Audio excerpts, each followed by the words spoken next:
Hello students, आज हम बात करेंगे जेनेटिक इंजीनियरिंग टेक्निक्स की, या इसको हम रिकॉम्बिनेंट डीएनए टेक्नोलॉजी भी कहते हैं। तो ये क्या होती है ये टेक्निक ऐसी होती है जिसमें हम इंसर्ट कर सकते हैं, डिलीट कर सकते हैं कोई भी जीन ऑफ इंटरेस्ट जिसे हमें मैनिपुलेट करना है किसी भी डिज़ायर्ड ऑर्गेनिज्म में। तो इस तरह से इस टेक्नोलॉजी को हम जेनेटिक इंजीनियरिंग या रिकॉम्बिनेंट टेक्नोलॉजी कहते हैं। अगर हम इसका हिस्टोरिकल प्रीव्यू देखें तो सबसे पहले इस टर्मिनोलॉजी को जैक विलियमसन ने यूज़ किया था। उन्होंने इसको नॉन साइंटिफिक फिक्शन में यूज़ किया था। उनकी नॉवल थी ड्रैगन साइरन, उन्होंने सबसे पहले इस टर्मिनोलॉजी को यूज़ किया था। उसके बाद में फर्स्ट रिकॉम्बिनेंट जो डीएनए था उसका कंस्ट्रक्शन पॉल बेरिग ने किया था 1972 में, और उसी साल बॉयर और कोहिन ने जीन ट्रांसफ़र टेक्निक्स के बारे में बताया था।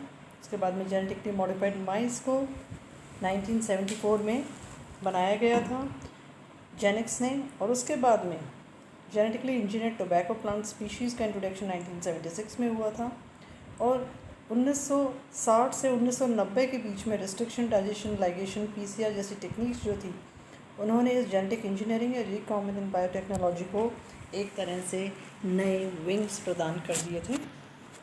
तो what is the requirement for genetic engineering? Human beings जो हैं वो मैनिपुलेट करते हैं जेनेटिक मटेरियल को कई सारे ऑर्गेनिजम्स के लिए, ताकि हम उसे अपने ह्यूमन वेलफेयर के लिए यूज़ कर सकें।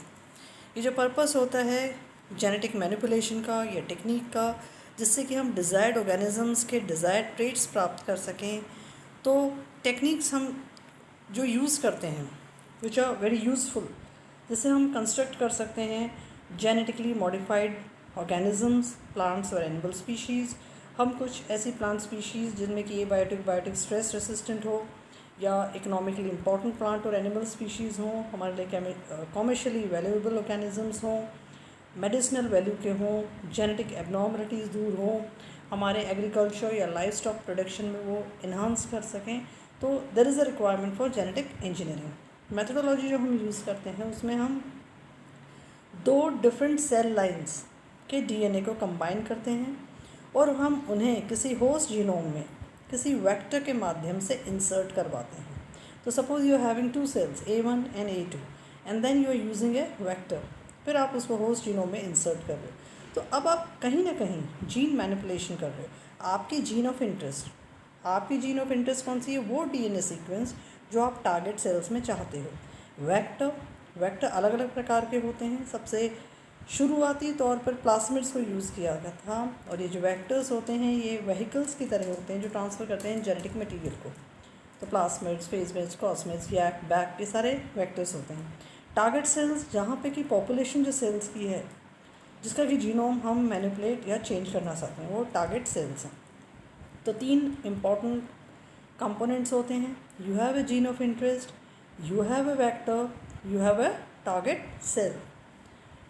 अब जो जेनेटिक इंजीनियरिंग में जो टेक्निक्स होती हैं, जिसमें सबसे पहले हम कहते हैं कि recombinant DNA is a type of genetic engineering. जब आर्टिफिशियल डीएनए मॉलिक्यूल को हम कंस्ट्रक्ट करते हैं 2 डिफरेंट डीएनए से अलग अलग फिज़िकल मेथड्स के द्वारा, और इसमें हम जीन ट्रांसफ़र एक्सपेरिमेंट्स करते हैं। जीन डिलीवरिंग मतलब इंसर्शन होगी एक जीन ऑफ इंटरेस्ट का इनटू द होस्ट जीनोम।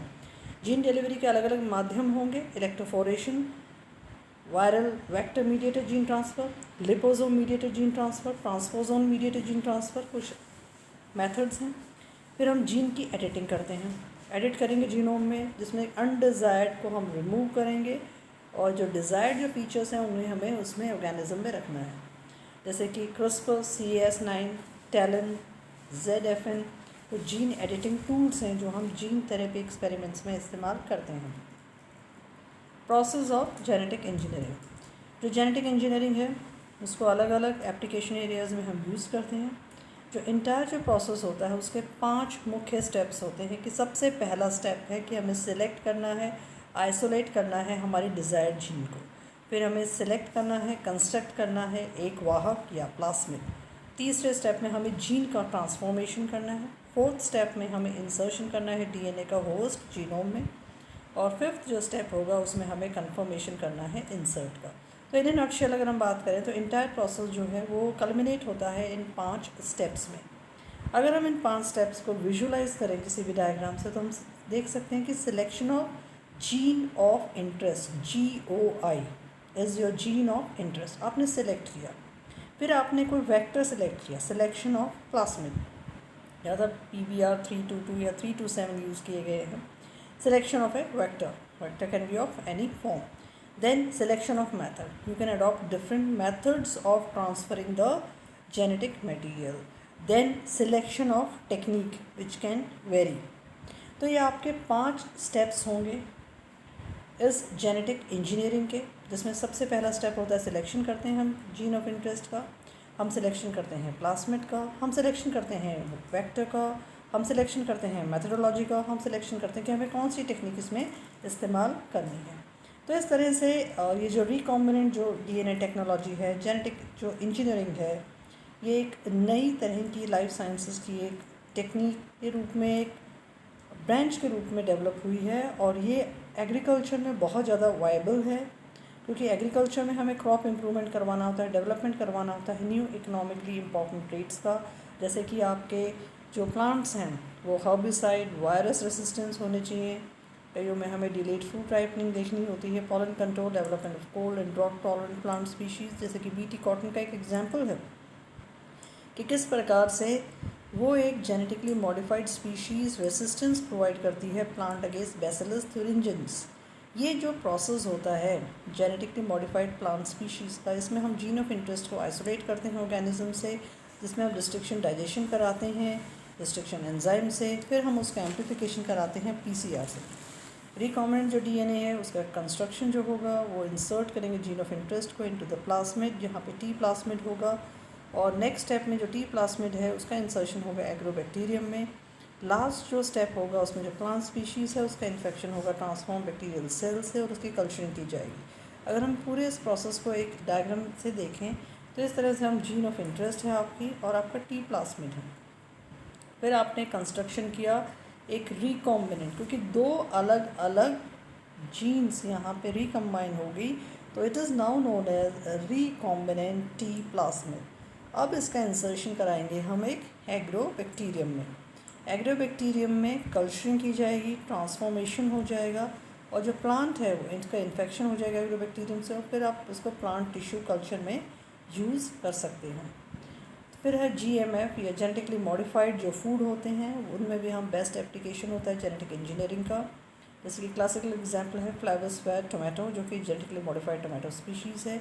ऐसे ही अलग अलग प्रजातियों में इसका इस्तेमाल किया गया है, प्लांट स्पीशीज़ में यूज़ किया गया है और nutritious, protein rich, disease and stress resistance. जो ये टिश्यू कल्चर टेक्निक्स होती हैं, जेनेटिक इंजीनियरिंग जो टेक्निक्स होती हैं, इसमें इंसेक्टिसाइड रेसिस्टेंट प्लांट स्पीशीज़ का डेवलपमेंट किया गया है, ट्रांसजेनिक मॉडल ऑर्गेनिजम्स का डेवलपमेंट किया गया है, जिसमें कि जो फंक्शन होता है सर्टेन जीन्स का हम डिटरमाइन कर सकते हैं डिज़ाइन करके transgenic micro organisms and animal models. Harmful pathogens और इंसेक्टिसाइडल पेस्ट को हम डिस्ट्रॉय कर सकते हैं जेनेटिकली मॉडिफाइड माइक्रो ऑर्गेनिज्म से। मेडिसिनल एप्लीकेशन एरियाज़ क्या होंगे कि हमें कम लो कॉस्ट के ड्रग्स, हार्मोन्स, एंजाइम्स, वैक्सीन का जो उत्पादन होता है उनके थ्रू होता है। एंटी ब्लड क्लॉटिंग जो फैक्टर होता है बेस्ट एग्जांपल है, जिसमें कि प्लाज्मिन एक्टिवेटिंग जो एंजाइम होता है वो डिज़ोल्व करता है ब्लड क्लॉट को, उसको हम आर्टिफिशियली डिज़ाइन करते हैं और यूज़ करते हैं कोरोनरी आर्टरी डिजीज़ या हार्ट अटैक में। दूसरे जो एग्जांपल्स हैं जिनमें हम थेरेपेटिक प्रोटीन्स, सोमेटोस्टेरिन और लिम्फोकिन्स के यूज़ करते हैं against several disease conditions. Insulin का भी एक उदाहरण है जिसे हम इस्तेमाल करते हैं। अगर इंसुलिन का प्रोडक्शन अगर हम देखें तो बैक्टीरिया कंटेनिंग प्लास्मिड DNA, दूसरी तरफ आपकी जीन फॉर इंसुलिन है, आपने यहाँ पे आइसोलेशन किया है प्लास्मिड का, अब आपके एक रिकन्स्ट्रक्शन हो गया प्लास्मिड DNA का, फिर आपको इसको इंसर्शन कराते हो होस्ट बैक्टीरिया में, फिर आप उस बैक्टीरियल सेल की कल्चरिंग कराते हो, आपके प्रोडक्शन होता है इंसुलिन का, आइसोलेशन होता है इंसुलिन का, और अल्टीमेटली आप उसकी पैकेजिंग और उसका डिस्ट्रीब्यूशन करते हो। रिकॉम्बिनेंट वैक्सीन्स अलग अलग प्रकार से अलग अलग रोगों के लिए हमें बचाती हैं, जैसे कि small pox, herpes, simple virus, hepatitis के लिए यूज़ किया गया है। इनमें हम इनएक्टिवेटेड वायरल पार्टिकल्स को यूज़ करते हैं जो कि इंड्यूस करते हैं इम्यून रिस्पॉन्स को against pathogen. Recombinant DNA technology से we have created a unique type of vaccine जिनमें कि DNA for viral code protein होगा, पैथोजन कभी भी एक्टिवेट नहीं हो पाएगा कभी भी। मेन एडवांटेज क्या होता है कि बहुत सेफ़ होती हैं, कंटेमिनेशन फ्री होती हैं और बहुत ज़्यादा ये रिएक्टिव होने से हमें बचाती हैं। तो they are very in a nutshell we can say that vaccines are very much helpful in combating the various infectious diseases. अब जीन थेरेपी में भी इसका इस्तेमाल किया गया है कि जीन थेरेपी या जीन ट्रांसफ़र जो टेक्निक होती है जिसमें हम जेनेटिकल डिसऑर्डर्स को क्योर कर सकते हैं अलग अलग प्रकारों के रोगों में, जैसे कि सिकल सेल एनीमिया है, सिस्टिक फिब्रोसिस है, इसे यूज़ किया गया है। और जीन थेरेपी में क्या करते हैं कि हम रिप्लेस करते हैं जो भी आपकी जो म्यूटेंट जो जीन है जिसमें कि कोई ट्रांसफॉर्मेशन हो गया है, डिफेक्ट हो गया है, उसको ये रिप्लेस करेंगे। इंट्रोड्यूस हो जाएगी नई जीन और डीएनए सीक्वेंसेस जो मिसिंग है, इनएक्टिवेट हो जाती है म्यूटेंट जीन, जीन नॉकआउट हम जिसे कहते हैं, और इंसर्शन हो जाता है टोटली न्यू जीन का। कुछ लिमिटेशंस हैं जेनेटिक इंजीनियरिंग के, जैसे कि कई बार एथिकल इश्यूज़ यहाँ पे रेज हो जाते हैं कि जीन थेरेपी और जेनेटिकली इंजीनियर्ड जो प्रोडक्ट्स हैं या जेनेटिकली मॉडिफाइड जो ऑर्गेनिजम्स हैं, तो उससे कुछ ethical bioethical issues have been created. But यहाँ पे अगर हम बात करें इकोनॉमिक वैल्यू की, एनिमल वेलफेयर की, जो न्यूट्रिशनल जो वैल्यूज़ हैं they are very much very high. जो एडवर्स कुछ इफ़ेक्ट्स हो जाते हैं उससे क्या होता है कि नए रेसिस्टेंट पैथोजेनिक स्ट्रेन्स का एवोल्यूशन भी इसमें हो जाता है। तो इन्हें वी कैन से कि ये कुछ इसके नेगेटिव फीचर्स हैं जेनेटिक इंजीनियरिंग के। इन ए नटशेल अगर हम कंक्लूड करें तो हम ये देख सकते हैं कि ये बहुत ही ज़्यादा एक सेंटर ऑफ कंट्रोवर्सी में है, क्योंकि जेनेटिकली मॉडिफाइड आप ऑर्गेनिजम्स बना रहे हो, आप जेनेटिकली मॉडिफाइड फूड बना रहे हो, तो ऐसे जो टूल्स जो हैं जिनमें जीन थेरेपी होती है, जीन ट्रांसफ़र जो टेक्निक्स होती हैं जिससे कि हम जेनेटिकल डिसऑर्डर्स को क्योर कर सकते हैं, पॉजिटिव जो यूज़ हो रहा है, positive use is changing the fate of mankind. It is very useful for the animal welfare. This is about introduction about your genetic engineering. Thank you for watching.